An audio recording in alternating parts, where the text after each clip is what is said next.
दोस्तों, अगर मैं आपसे कहूँ कि आप वक्त को रोक सकते हैं तो आपका रिएक्शन कैसा होगा? कुछ ऐसा?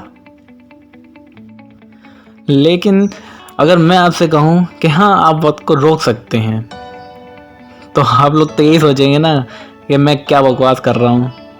लेकिन अगर आप एंड तक वीडियो देखेंगे तो आप भी मेरी तरह वक्त को रोकना सीख जाओगे। दोस्तों, आप देख रहे हैं इंसेंटिव आइडियाज़, तो बिना टाइम वेस्ट करे शुरू करते हैं। दोस्तों, जिस तरह से हम अपने पैसे की बर्बादी रोकने के लिए एक बजट प्लान करते हैं, उसको बनाना ज़रूरी होता है। उसी तरह से हम वक्त की बर्बादी को रोकने के लिए एक टाइम टेबल बनाते हैं, उसको बनाना बहुत ज़रूरी होता है। टाइम टेबल को आप दो तरह से बना सकते हैं। पहला होता है आपका फुल टाइम टेबल और दूसरा होता है आपका ब्रीफ टाइम टेबल। पहला पॉइंट है full time table. Full time table उसे कहते हैं जो काम हम दिन में 24 घंटे करते हैं, जैसे 8 घंटे सोना और उसके बाद उठ के फ्रेश होना, नहा लेना, 2 घंटे breakfast, lunch, dinner, T, coffee या फिर जितना भी कुछ हमारे फूडिंग में आता है वो सब आता है उसमें। 2 घंटा आता है हमारा टीवी, न्यूज़, कॉमेडी, सीरियल, जो भी सोशल मीडिया पे अपना टाइम वेस्ट करते जो भी आता है। इसी तरह से जितने भी काम हम करते हैं दिन भर में, उन सब का एक टाइम टेबल बना लेते हैं, उसी को बोलते हैं फुल टाइम टेबल। आइए अब इसी में बात कर लेते हैं दूसरे पॉइंट की। पॉइंट नंबर 2 है brief time table. Brief time table उसे कहते हैं, एक वो टाइम टेबल होता है जैसे हम कोई पढ़ाई करते हैं कि इसे हम 4 घंटे तक करेंगे। हम जैसे बोलते हैं उसे कि हम 4 घंटे तक करेंगे, उसके बाद फिर अगर हमारा काम नहीं हो पाता है तो उसमें 1 घंटा बढ़ा भी लेते हैं। इसमें आप पूरे दिन के टाइम को कैलकुलेट नहीं करते हैं, आप सिर्फ वो टाइम कैलकुलेट करते हैं जो आपने उस वक्त में काम किया। आइए अब इसी में बात कर लेते हैं दूसरे पॉइंट की। पॉइंट नंबर 2 है ब्रीफ टाइम टेबल।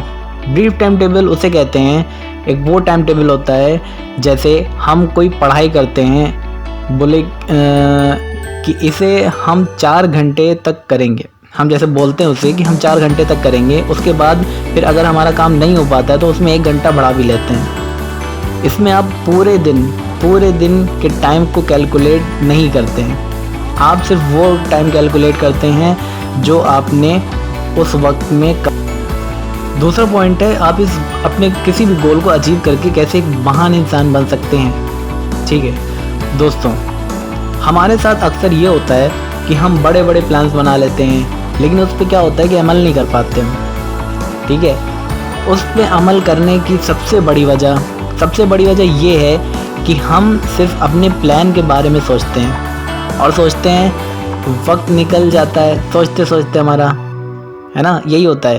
क्योंकि हमारा वक्त जो होता है वो बहुत ही कीमती होता है, तो वही वक्त हमारा सोचते सोचते निकल जाता है और हम हार मान लेते हैं और सोचने लगते हैं कि इन सब चीज़ों का क्या फ़ायदा।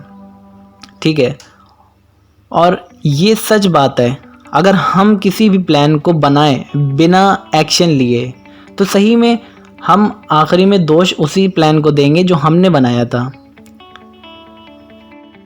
और ऐसा नहीं कि हम लोग कुछ जानते नहीं हैं, हम सब जानते हैं कि बिना मेहनत के कोई भी सफलता, कोई भी मेहनत करने का कोई फ़ायदा नहीं होता है। और हम मेहनत करने से घबराते रहते हैं, अजीब अजीब बहाने बनाते रहते हैं, काम से जी चुराने लगते हैं। काम से जी चुराने का मतलब है कि हम काम तो करना चाहते हैं, लेकिन अपने आलसीपन की वजह से हम कोई काम नहीं कर पाते हैं। हमारा मन आसान चीज़ों की तरफ भाग जाता है, जैसे टीवी देखना हो गया, कोई कॉमेडी वीडियो हो गया, या फिर सोशल मीडिया पे अपना टाइम वेस्ट करना हो गया। ये सब करना बहुत आसान है, इसीलिए हमारा मन सबसे ज़्यादा यही सब करने में लगता है। इन सब चीज़ों में हम भूल जाते हैं कि सफल होने की राह में मुश्किलों का सामना करना बहुत ज़रूरी है। क्योंकि अगर हम अपने मूड पे डिपेंड रहेंगे तो कभी अपना गोल अचीव नहीं कर पाएंगे। इसका सबसे अच्छा तरीका है कि कोई भी बहाना बनाने की ज़रूरत नहीं है, अपना टाइम वेस्ट करने की ज़रूरत नहीं है, अपने मूड पे डिपेंड रहने की ज़रूरत नहीं है। उस काम को करके आप सफल बन सकते हैं। एग्ज़ाम्पल में जॉर्ज बर्नार्ड कभी भी अपने मूड पे डिपेंड नहीं रहे। अगर वो डिपेंड रहते तो वो कभी एक अच्छे राइटर नहीं बन पाते। इसी तरह से अगर हम भी अपने गोल को अचीव करना चाहते हैं तो बिना मूड पे डिपेंड रहे हमें अपना गोल अचीव करना होगा और हम आसानी से कोई भी गोल अचीव कर सकते हैं और हमारा टाइम भी वेस्ट नहीं होगा उससे। दोस्तों, ये मैं बता रहा था आप लोगों को डॉक्टर सुधीर दीक्षित की बुक से टाइम मैनेजमेंट। तो अगर आपको वीडियो पसंद आया हो तो प्लीज़ कमेंट बॉक्स में ज़रूर बताइएगा और अगर वीडियो अच्छा लगा हो तो प्लीज़ इसे शेयर ज़रूर कीजिएगा और प्लीज़ उस सब्सक्राइब के बटन को ज़रूर दबाइएगा। इससे मुझे मोटिवेशन मिलता है और अच्छी वीडियोस बनाने में। और तब तक के लिए स्टे वेल, स्टे होम। चलिए मिलते हैं आपसे नेक्स्ट वीडियो में।